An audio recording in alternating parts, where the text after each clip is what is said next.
quando a emoção dói, seja um sintoma realmente físico, como aperto no peito, formigamento, falta de ar, ou até mesmo quando a emoção nos atravessa e nos deixa inertes, com fadiga, sem vontade de fazer nada. O que fazer? Vamos tomar um café e bater um papo? Olá, eu sou Rodrigo César e você está no meu canal. Algumas dores emocionais, das feridas emocionais, acabam trazendo alguns sintomas como sudorese, boca seca, taquicardia, formigamentos, falta de ar, hiperventilação, falta de energia, náusea, ondas de calor, aperto no peito, dor na nuca, cefaleia, excesso ou falta de fome, entre outros. Mas o que são esses sintomas físicos ou essas sensações de sintomas que são, na verdade, a forma que o corpo encontrou para dar vazão às feridas, às dores emocionais? A somatização é quando a gente tem aquela sensação de sintoma. E por que sensação? Porque se a gente faz os exames médicos, os exames clínicos, laboratoriais, a gente percebe que não existe nada acontecendo com o corpo. Aparentemente, porque existe todo um mundo subjetivo, toda uma subjetividade emocional e psicológica ali acontecendo. É como se fosse a válvula de segurança de uma panela de pressão. Se aquele pininho da pressão ele entope, a válvula de segurança ela vai subir, né? Aquela borrachinha vermelha que fica ali na tampa do ladinho, ela sai para quê?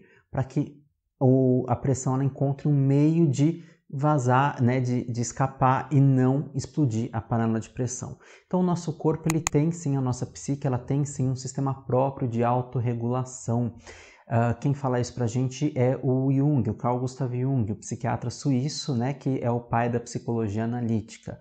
Para quem está chegando agora, eu sou psicólogo junguiano, também sou ator e dramaturgo, então a gente sempre aborda aqui no canal as questões de saúde mental, né, de arte e de comportamento e de cultura. E qualquer outra questão, né, se nem tudo acaba sendo algo que os exames não detectam, o que é quando o exame detecta?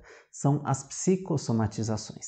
Se lá atrás a gente tem a somatização, que é esse movimento onde o corpo parece que tem, mas não tem, mas é algo psíquico que está ali sendo mostrado para a gente tem a psicossomatização, que é quando de fato tem uma lesão ou uma doença. Eu fiz um vídeo sobre isso, eu vou deixar o card linkado aqui, onde eu explico mais aprofundadamente, porque aqui a gente vai falar sobre a dor emocional em específico, como lidar com a dor emocional. A gente pode até tentar esboçar algumas categorias de dores emocionais. A gente pode pensar na ansiedade, na depressão, na antecipação de eventos, né, ou de resolução de situações, nos cansaços mentais, no próprio luto, no esgotamento mental, né, e físico, na falta de perspectiva. Mas existem várias situações que nos trazem essas dores emocionais, esses buracos que ficam aqui no nosso peito. Percebe que a gente às vezes não consegue explicar o que a gente está sentindo, o que essa emoção causa, mas a gente consegue metaforizar, a gente consegue simbolizar. É um aperto no peito. E aí a gente consegue, às vezes, até dar descrições muito mais precisas, do tipo, é uma dor de cabeça que parece que ela vai para trás, é uma dor que começa no olho e vem para a nuca. Né? O que isso tudo significa? A gente pode olhar sim para esse sintoma de uma maneira simbólica, né? O que ele está trazendo ali para a gente, mas mais do que isso, a gente vai olhar o que é essa dor? Quando que ela surgiu?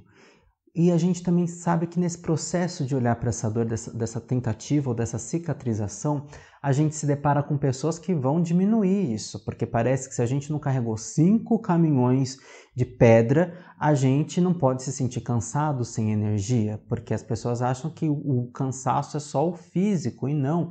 A cabeça fica trabalhando, fica ali maquinando e ela vai roubando nossa energia. E quando a gente vê, a gente não fez realmente esforço nenhum, a gente passou a tarde no sofá, mas a gente está esgotado, dói a articulação, dói o corpo. Por que isso tudo está acontecendo? Por que isso tudo está acontecendo comigo? E mais do que o porquê, o para que isso tudo está acontecendo. Então várias coisas acabam também intensificando toda essa dor. É culpa, é arrependimento. Nossa, eu passei a tarde toda aqui, eu podia ter feito tal coisa. Eu comi bastante coisa que eu não devia comer hoje. Pera, calma, que agrado que a gente pode fazer para a gente mesmo, né? Claro, a gente vai vendo que agrado é necessário, mas quais são todas as formas de agrado que eu posso fazer para também ajudar a trazer aquele quentinho para o coração? Mais uma metáfora. A gente consegue entender metáforas, mas a gente não consegue entender o sentimento, mas a gente consegue simbolizar. E esse também é um caminho para que a gente consiga transcender essa dor.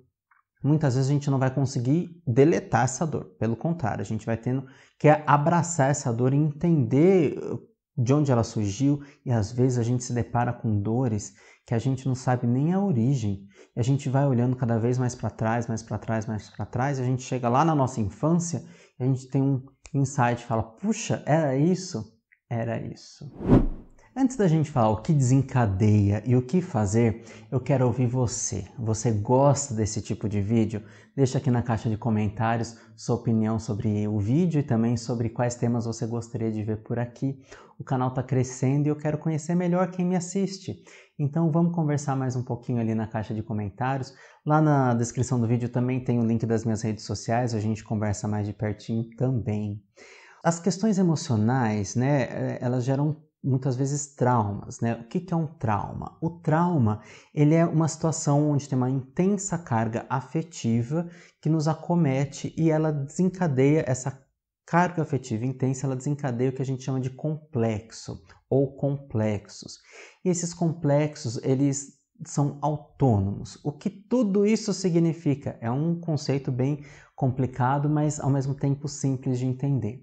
Então eu passei por uma situação traumática, que certamente foi traumática porque envolveu uma carga de afeto ou desafeto muito intenso ali, de emoção, e isso desencadeia na nossa psique o complexo, uma espécie de energia aglutinada que ela tem ali uma autonomia e conduz muitas vezes o nosso comportamento.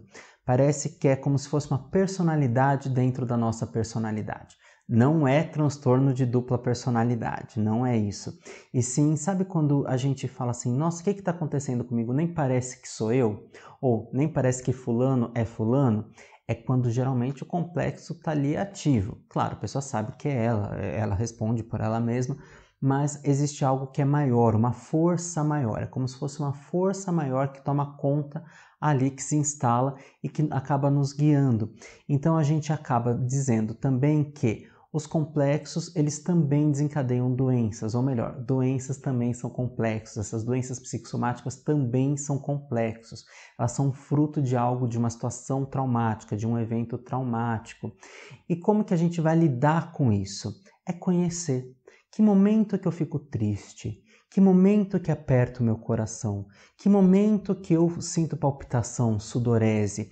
Eu tenho sudorese quando, por exemplo, eu estou passando perto do meu trabalho, eu estou de folga, eu estou de férias, eu estou passando perto do meu trabalho e eu tenho uma relação muito difícil naquele ambiente de trabalho, de assédio moral, e aí eu começo a ter palpitação, taquicardia, né, e sudorese, eu começo a passar mal, aperto no peito. Quais são as reações? Em que momento que isso acontece? Que momento que isso surge?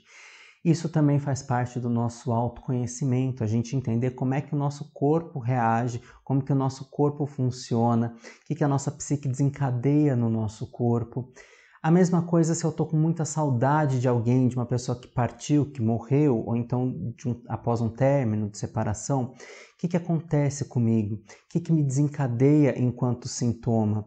É uma aflição, é um sentimento de revolta, é uma vontade de ficar jogado no sofá, é uma vontade de substituir a pessoa com outras pessoas. O que acontece, né? A gente tem que entender todas as variações de comportamento.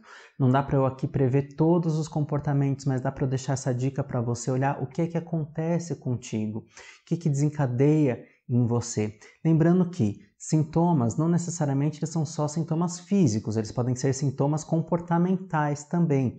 Às vezes a gente tem ali alguma questão mal resolvida, uma dor, uma ferida emocional, e a gente acaba partindo para manipulação, para chantagem. Então isso também a gente pode dizer que são sintomas relacionados à dor emocional. A gente quer substituir a pessoa, a gente quer resgatar aquela pessoa através de um comportamento. E aí a gente se depara com a ansiedade. A ansiedade, ela vai trazer pra gente toda essa questão de antecipação. Eu quero resolver aquela situação, seja ela qual for, e aí eu acabo ficando agitado, né? E essa agitação, o que ela me traz? Insônia, ou às vezes eu posso até fugir da resolução dessa situação, ficando com muito sono.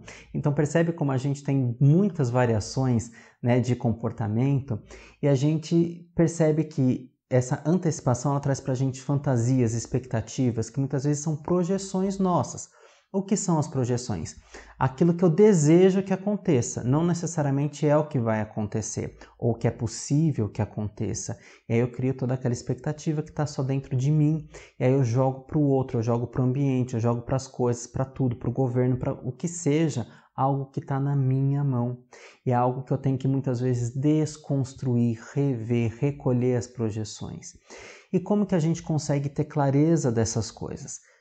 Respirar ajuda. Existem aí técnicas de respiração, posso colocar aqui para você uma dica que é procurar saber sobre pranayamas, né? Que são formas que os yogis eles utilizam para respirar. Ajuda bastante. E qual a importância disso? A gente quando começa a respirar de uma outra forma, parece que a gente oxigena o cérebro de uma outra forma e a gente consegue ter uma forma diferenciada de percepção. A gente começa a olhar para aquela situação de uma outra forma, a gente começa a ter o desenvolvimento da sabedoria. A gente acessa o arquétipo do velho sábio, da velha sábia, porque a gente parece que tem uma tomada de distância e a gente acaba vendo as coisas com outros olhos, e isso é muito importante. Agora, uma outra coisa que a gente também pode fazer para cuidar dessas feridas emocionais é olhar com autocompaixão. Essa autocompaixão vai trazer para a gente um olhar sobre nós mesmos, um olhar afetivo, um olhar para entender que, cara, acontece um monte de coisa com a gente, né? Não é porque eu sou psicólogo que eu estou imune a isso, gente. Essa semana mesmo aconteceram aí algumas situações que me deixaram aí ansioso, então com você suponho que também aconteça algo semelhante, então estamos todos no mesmo barco e aí a gente recorre a algumas técnicas. O que a gente às vezes entende por autocompaixão é: hoje foi um dia tenso, o que é que eu mereço? E aí a gente acaba recorrendo a algumas coisas que são meio clichês. Por exemplo, eu mereço comer aquele doce, ou eu mereço tomar aquela bebida. Tem gente que vai para droga. Eu não recomendo, né, nem a bebida nem a droga, mas a comida, dependendo, é muito gostosa, eu adoro comer. Mas se eu estou num processo de emagrecimento, muitas vezes eu me saboto através dessa comida. Agora, se a gente pensar, quais são todas as outras coisas que eu mereço? Um banho quentinho. Já pensou que no banho a gente pode diminuir a luz do banheiro, colocar uma música gostosa, até mesmo sem letra, né? Aquela música ambiente, diminuir a luz, usar um óleo de banho após o banho para fazer uma automassagem, massagear os próprios pés, né? Antes de dormir com hidratante ali. Quais são todas as coisas que você merece? Quais são todos os sonhos que você merece? A gente para e pensa assim: a abelha ela produz tanto, né? Ela produz tanto mel, e esse mel é para quem? Para os outros, né? Ela nem é recompensada por isso, né? Alguém que pega aquele mel daquela colmeia e vende, e a abelha nem é recompensada, ela nem recebe pagamento.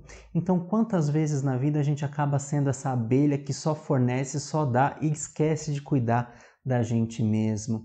Tem o arquétipo do Quiron, que é o curador ferido. E esse curador ferido, ele consegue curar a ferida de todos, mas ele não consegue curar dele, as feridas dele. E quantas vezes a gente não se coloca nessa posição? Não vamos romantizar Quiron, vamos trabalhar para a gente curar as nossas próprias feridas emocionais. Eu sugiro que você, por exemplo, faça uma lista de 6 itens, 6 itens que você pode fazer. Desses, assim, hoje o meu dia foi tão tenso que eu mereço tal coisa. Mas não precisa colocar nem comida, nem bebida, nem droga, aquilo que eu falei. Quais são essas 6 coisas? Vamos pôr a cabeça para pensar. Terminou? Bota mais 2. É um desafio. E aí, eu te faço esse convite. Dessa lista de agora 8 itens ou mais, Escolha 2 ou 3 para praticar com você mesmo durante a semana. Escolha, esteja com você. Um pouquinho de carinho também faz bem. E claro, a psicoterapia, né, a terapia que a gente chama, ela tá aí para ajudar a gente a trabalhar essas feridas emocionais. Muitas vezes a gente também precisa de uma medicação para ajudar a superar as questões. Mas a medicação não sai da caixa para resolver problema. A gente precisa se conhecer, precisa entender como a gente funciona e a gente precisa buscar transcender, transformar as questões para que a gente supere e tente ali cicatrizar essa ferida que pode cicatrizar mais ou menos, pode voltar um tempo depois, enfim, é a vida. É isso. Se você gostou do vídeo, deixa seu like, aproveita para se inscrever no canal. Toda segunda-feira às 11 horas temos vídeos sobre arte, cultura e comportamento. Um grande abraço e até mais. Tchau!